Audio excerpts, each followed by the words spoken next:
Bapak Ibu guru hebat, salam sejahtera dan bahagia selalu untuk kita semua. Perkenalkan, saya Robertus Jematu, CGP Angkatan 4 dari Kabupaten Sintang, Kalimantan Barat.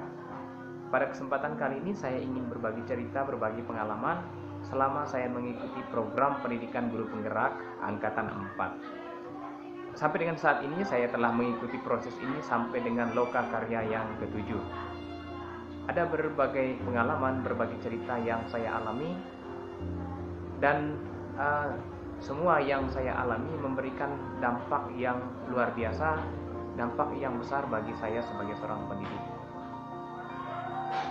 Melalui program pendidikan guru penggerak ini, saya mendapatkan berbagai informasi, wawasan, dan juga perbaikan-perbaikan bagi saya sebagai seorang pendidik dalam hal menerapkan proses pendidikan di sekolah tempat saya bertugas sampai dengan saat ini. Ada begitu banyak manfaat, antara lain misalnya membuat kesepakatan atau keyakinan kelas. Setelah saya menerapkan bagaimana mengajak siswa untuk membuat kesepakatan dan keyakinan kelas, saya melihat bahwa respon siswa sangat positif.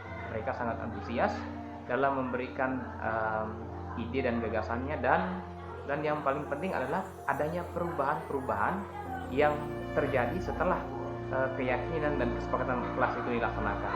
Jadi mereka taat kepada aturan dan keyakinan yang dibuatnya sendiri, meskipun masih ada 1-2 siswa yang masih perlu proses untuk menaati keyakinan kelas ini. Lalu yang berikutnya adalah soal literasi di lingkungan sekolah. Saya mengajak siswa untuk menulis, dan mereka berhasil menulis satu buah buku yang ber-ISBN. Dan masih banyak praktik-praktik baik yang saya coba lakukan, namun saya sadari bahwa ini perlu membutuhkan proses yang terus-menerus berkelanjutan, sehingga mutu layanan pendidikan di sekolah semakin hari semakin meningkat.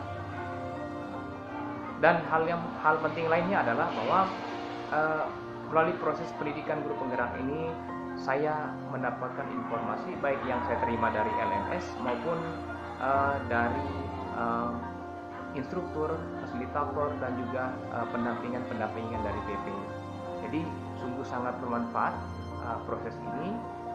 Dan untuk teman-teman guru yang mungkin saat ini belum sempat mengikuti proses ini, mari kita aktif, mari kita proaktif ya dalam mengikuti seleksi-seleksi, dan juga semoga semuanya bisa lulus dan juga bisa mengikuti proses pendidikan guru penggerak, karena pendidikan guru penggerak merupakan tempat bagi kita untuk memperbaiki diri sebagai seorang pendidik, dan juga memperbaiki cara-cara kita, model pendidikan, model pembelajaran di sekolah, di kelas ya, yang tentunya menjadi lebih baik.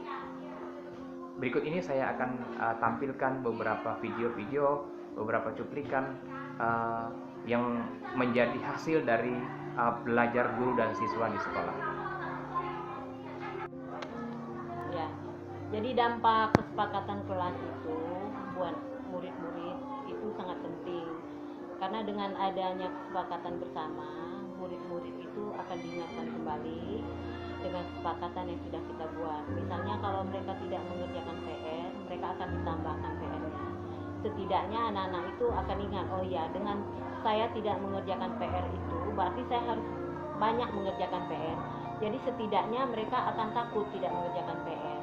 Untuk pelajaran saya pribadi, anak-anak semuanya mengerjakan PR, kecuali yang tidak masuk saat jam pelajaran itu. Nah, ini juga berlaku buat guru-guru bidang studi, bukan hanya buat wali kelas. Jadi dengan mengingatkan kembali dampak daripada pelanggaran itu, anak-anak dia akan takut. Karena apa? Karena ada sanksinya. Jadi dengan ada kesepakatan kelas ini akan lebih menertibkan anak-anak yang tadinya suka telat masuk karena ada sanksinya. Mereka akan berpikir, oh ya, kalau saya melanggar ini nanti saya akan dapat sanksinya. Nah, Jadi kesepakatan kelas itu walaupun tidak 100% ya, tentunya setiap aturan pasti ada pelanggaran ya, minimal saya lihat sih 50-60% ada perubahan lah dibandingkan di waktu-waktu yang sebelum ada kesepakatan bersama. Kesepakatan bersama ini sangat penting untuk dibuat, soalnya bisa lebih memperhatikan anak dalam bentuk PR, dalam masuk, supaya mereka lebih on time. Assalamualaikum warahmatullahi wabarakatuh. Selamat siang. Untuk perkembangan dari peningkatan kesepakatan yang terjadi di kelas 11 MIPA 2, perkembangan yang terjadi yaitu ketika kami membuat kesepakatan kelas, ada poin yang menyatakan bahwa jika yang terlambat akan dikenai sanksi atau dipanggil orang tuanya ketika dia sudah terlambat lebih dari 3 kali. Dengan kesepakatan itu, banyak anak-anak yang tadinya terlambat, jadi frekuensi untuk keterlambatannya berkurang. Kemudian ada poin kedua yang menyatakan di sana menyatakan bahwa jika mereka ingin berkreativitas atau mengungkapkan prestasi mereka, apa yang mereka inginkan, akan diberi wadah, jadi atau diberi kesempatan. Jadi di kelas ini ada beberapa siswa yang mulai yang tadinya hanya diam, jadi mereka mulai menunjukkan bahwa mereka mampu dan mereka mempunyai bakat yang luar biasa. Dan di kelas 11 MIPA 2 ini ada 2 orang anak yang menjadi juara dalam prestasi yang mereka ikuti. Mudah-mudahan kedepannya kesepakatan yang kita buat dapat memacu mereka untuk menjadi lebih baik lagi dan kelasnya menjadi kelas yang lebih baik lagi. Ya, dampak dari aturan sekolah bagi siswa yang terlambat, yang pertama adalah siswa semakin disiplin dengan aturan sekolah tersebut. Yang pertama ya mungkin bisa siswa di rumah lebih disiplin dengan aturan sekolah. Mungkin di rumah itu mungkin kalau disuruh orang tua ya mungkin tidak melaksanakan daripada kedisiplinan tersebut, tapi di sekolah dengan ada aturan tersebut siswa bisa disiplin.